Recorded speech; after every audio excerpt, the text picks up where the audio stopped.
Hi there, Star Wars collectors, and welcome to another Bossk's Bounty video, and welcome to episode 50 of Ask Bossk's Bounty. That's right, 50 episodes of this series. I just want to thank everyone for submitting your questions each week. It's been a load of fun, and you know, we're not going to stop here. We're going to carry on going well past 50 because I enjoy doing these videos and I think you enjoy them too. So if you do have a question for next week's episode, please leave it in the comment section below. And of course, I'll do my very best to get round to answering it. If I didn't answer your question this week, I can only apologise, but I did have a lot to go through. But we've got some cracking questions this week. So if you do happen to like this video, please drop a like down below because that really does help the video and the channel. And with all that being said, let's get straight on to the first question. Andrew Webster says, I love your vids, Bossk. Thank you very much, Andrew. Question for next week. Do you think Hasbro will release the Death Watch soldiers in the flashback scenes from The Mandalorian? So Andrew, all I can say is I really do hope so. I'm pretty sure that Hot Toys have announced one just very recently. I'll try and get an image for the screen. I think it was Hot Toys anyway, and it looks phenomenal. And to be honest, if Hasbro want to print money, then all they need to do is make that figure for the vintage collection. I think it would fly off the shelves. You can only just see the reaction now for the new Boba Fett that's been announced in the Return of the Jedi, all new sculpt on that amazing blue sky card. If they do a Death Watch Mandalorian, then it'll have the same effect and it'll just fly off the shelves. John C says, hi Boss, congrats on the 50th. Always great videos. It's been a big part of my enjoyment in collecting the vintage collection. Thank you very much, John. I do appreciate that, my friend. Question, can you still buy your Bossk Bounty badge? And also look forward to seeing the room tour soon. So, yep, shameless plug, you can still buy them. Here they are. All you need to do is email me or get in contact with me on Twitter or Instagram or something about how you can get one of these. They're like a sew-on patch. They're pretty cool. I think they came out really well. So, yep, they are still available. And in terms of the room tour, I know I keep saying it, but don't worry, guys. It's coming. It's coming. I'm getting there. The room's nearly done. I've still got so much stuff on the floor. It needs tidying. But I'm almost there to where I want to be, where I think I can do a room tour video. Details Too Small 69 says, congrats on the 50th episode. Have you ever purchased any other Star Wars collectibles outside of this scale? So when you say this scale, I presume you mean, you know, the standard 3.75 inch or 6 inch scale.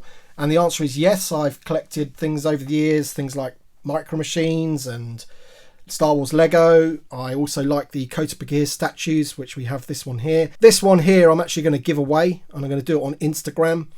So if you don't follow me on Instagram already, get yourself on my Instagram and give me a follow and news of how you can win this one. I think it's almost brand new. I think it only came out a few weeks ago, but I'm going to be giving this one away on Instagram. Delvian Seek says, for episode 50, what have been some of your collecting highlights over the last year? Here's to another 50 episodes. Thank you, Delvian. So from a personal point of view, in terms of collecting, some of the things that I've got which have been a highlight for me, I'd have to say this one here, which is the first Palatoy card that I've ever managed to get, the Attack Commander. I've always wanted a vintage Palatoy card, so I was very pleased to get that one. And then not so long ago, maybe a month or so ago, I managed to pick up the Attack Driver on the Kenner card. He's a guy that I've been wanting for a long time in my collection as well, so it was good to get him. In terms of modern, then I don't think you can look too far past the ARC Trooper 3-pack. I think when that was announced, that was just massive for me. You know, I love the 501st in general, and to see those three clones together was just awesome. And it really sort of cements for me that Hasbro perhaps are serious about the vintage collection again. And then literally just the other day, with the announcement of that Boba Fett from the Return of the Jedi, all new sculpt, I think that's got to be a highlight for everyone. Trilogy says, I can't wait for the 2 skiff guards to be repacked. Yeah, I think you mean the Weequay ones, don't you, that we showed last week. Question for next week, if you can choose any Clone Wars era vehicle to come to the vintage line, what would it be? Oh, that'd probably have to be the Clone Turbo Tank. I think that would look awesome in the vintage collection. Possibly the Dropship would be another one. Yeah, I think those two would be high on my list. Mando Matt says, hi Tim, what do you think about an AT-AT or Republic gunship as a HasLab project? I'd be happy with either of those. Obviously we've got the Razor Crest to think about at the moment, but maybe if they do another one next year or whatever, a gunship would be a good one. I think if they could make that a bit bigger than we've had before, a bit more in scale with the figures, that would be awesome. Dean Birch says, great videos, brother. Question, do you ever do a physical toy hunt or do you only buy online? I think the hunt is one of the best parts of collecting. I think it is, but I think those days in the UK especially are almost over. We literally have maybe 3 stores in the UK that have vintage collection figures, for example, and that's Smith's. They carry very, very few. They've only just really started getting the Black Series in again. The Entertainer has some of the older ones, but they are looking like they're getting some of the newer wave in, which is good. And then you've got the Forbidden Planets, where there's probably only about 6 of them across the whole of the UK. So you have to drive miles and miles to get to one of those.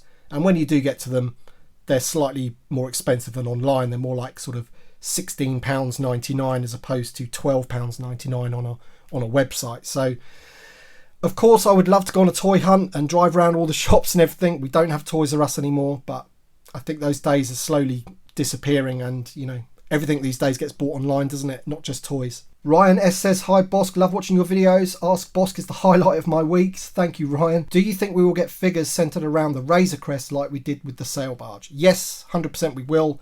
They have pretty much confirmed that if it got backed, then we would be getting those figures.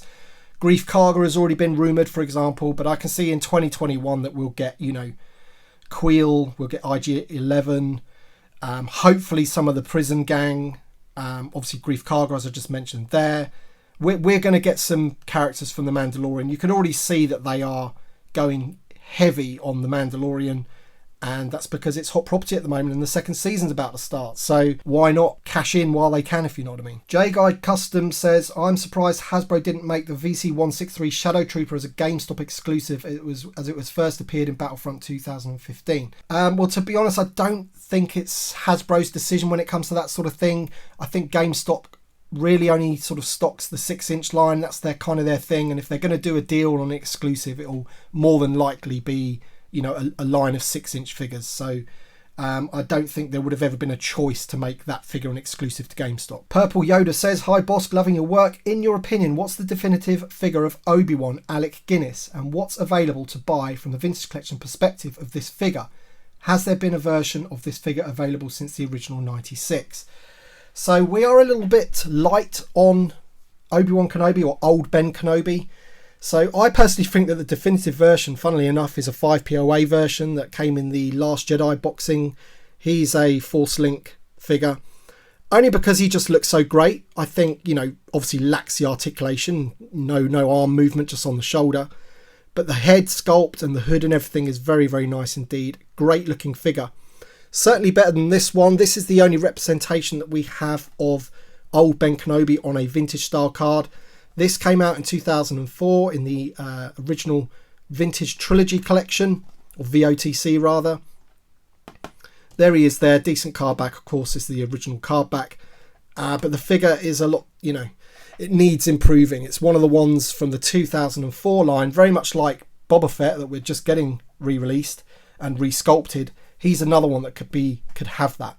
There are a couple of others, but in terms of, you know, vintage style card backs, that's the best one that we've got at the moment. But as I say, this figure here, in terms of the figure, very nice figure indeed. Emerson Alder says, just watched a YouTube video where a guy melts over 2,000 vintage Star Wars figures in a bath of acetone. What's your thoughts on this? Is that a Red Letter Media thing? I think that video is quite old now, isn't it? I saw it quite a while ago, and it's had over like 1 million views, which is probably obviously the intention behind it. If you want my honest answer, I'm absolutely disgusted by it. I think it's awful. Not only because you're destroying something with a bit of heritage and history behind it, you know, 2,000 Star Wars figures. Some of the ones that were in that tub looked pretty good to me. But the worst thing about it is that they could have just given those to a children's charity or a children's hospital or something like that. And a kid would not moan that there's a bit of paint missing on top of Han Solo's hair or something. It wouldn't matter to them whatsoever. They would just love the chance to play with those toys. So from that point of view, I think it's absolutely disgusting. And, you know, I watched maybe 20 seconds of that video and I didn't want to give them any more of my time. So I turned it off, and I plead with anyone, if it ever pops up on their YouTube stream, do not watch the video. Zach Walker asks, what are the best brick and mortar stores to buy vintage collection from in the UK? I kind of touched on this on the question about, you know, the Hunt. So essentially we've got the Entertainer and Forbidden Planet and maybe Smiths. That is about it. Other than that, you've got to go to online retailers. Hoppy's Creation says, hi Tim, as we are both celebrating 50 next week, you episodes, me years, what vintage collection vehicle from any of the Star Wars would you like to see be made? Oh, so as 2021 is the 5th anniversary of Rogue One, and Hasbro have confirmed that they will be giving us figures based on Rogue One. I mean, here's one to start with. I've recently reviewed him. Absolutely brilliant figure. I would love to see the Blue Squadron X-Wing. That for me is a must-have. Or a U-Wing in the vintage collection would be very nice indeed. Any of those two I'd be extremely happy with in the vintage style box for next year. So there's two for you. David McFadden says, great episode. Forgive me if it's already been asked, but if you could pick the next 6-inch vehicle and space was not an issue, what would you pick? Canada loves your content. Thank you, David. Okay, so if space was not an issue, so that just does not come into it, so it can be a bit ridiculous, then it's got to be the Falcon. You know, we've seen what they did with the Snowspeeder and the detail that they gave that thing and the figures that went in it. It has to be the Falcon for me. But saying that, I just couldn't imagine that, and I always think that they look better in 3.75 anyway, so... But yeah, has to be the Falcon. Davijan21 says, hello, I'm a new viewer to your channel. Thank you, Davijan, that's great to hear. And I've recently started collecting Star Wars Black Series figures. Where do you keep your figures so they don't get damaged in any way when they are out of the package? By the way, you make good content. Keep it up. Thank you very much. So essentially I keep them in Detolf glass cabinets for the main, my loose collection. That's where I keep those. And my carded collection just goes on the wall in star cases to keep them protected. Loose figures, if one fell on the floor, is it going to damage? I think you'll be okay. Just keep them out of the sunlight is my advice for you. You know, you don't really want any sun damage is the main problem. Bill Polk says, when you started this series, what was the main goal that you wanted to accomplish? I know I have sure enjoyed all 49 episodes. Thank you very much, Bill. What did I want to accomplish? I think the main thing I wanted to accomplish was a way of sort of engaging with my viewers and the community. And I think this series has done that. You know, speaking to you guys in a way, answering your questions has been great. I love hearing the types of questions that you guys have, and I like trying to think about the answers. You know, it really makes me think about how I collect and things like that. So yeah, I think that's possibly what I wanted to accomplish. Of course, I want to grow the channel, and it seems like a good way of growing the channel. Lots of engagement around the video and everything. So, but yeah, I think I've accomplished what I wanted to accomplish, and you know, here's to the next 50 episodes. Marky D 1967 has a question. It's a long question, so I'm going to summarise it for you. He's basically saying the reason a lot of people like the vintage collection is because of the card backs. And if all Black Series figures came on card backs like the 40th anniversary ones, would I switch to that scale? And the answer is no, because there's two reasons for that. The first reason is that I also collect them loose, and for me, you cannot beat a loose 3.75 inch figure. I know the Black Series in general, because they're bigger, have better detail, better face sculpts, better face paint, that kind of thing. But just look at those two figures there. You know, I prefer this Bossk to the 6-inch Bossk, and I definitely prefer this guy to the 6-inch version of him that came out a while ago. So Black Series figures aren't necessarily always better. And just purely from a space issue, to have, you know, hundreds of these on the wall at this size would be a bit odd for me. It would take up too much space, and you know, but you know, for me the whole point is not just mimicking the figure and the card back, but it's the size. You know, these are the same size, and it's the heritage line, heritage scale, and yeah, so vintage collection all the way for me. Alright then guys, that's it for this week. Thank you very much for tuning in. Thank you very much for leaving your questions. Please leave your questions in the comment section below for next week's episode 51. And I guess we'll be having another anniversary soon when it hits 52, because that'll be a calendar year that we've been doing this series, which will be awesome. So thank you very much for tuning in, and we shall see you on the next one.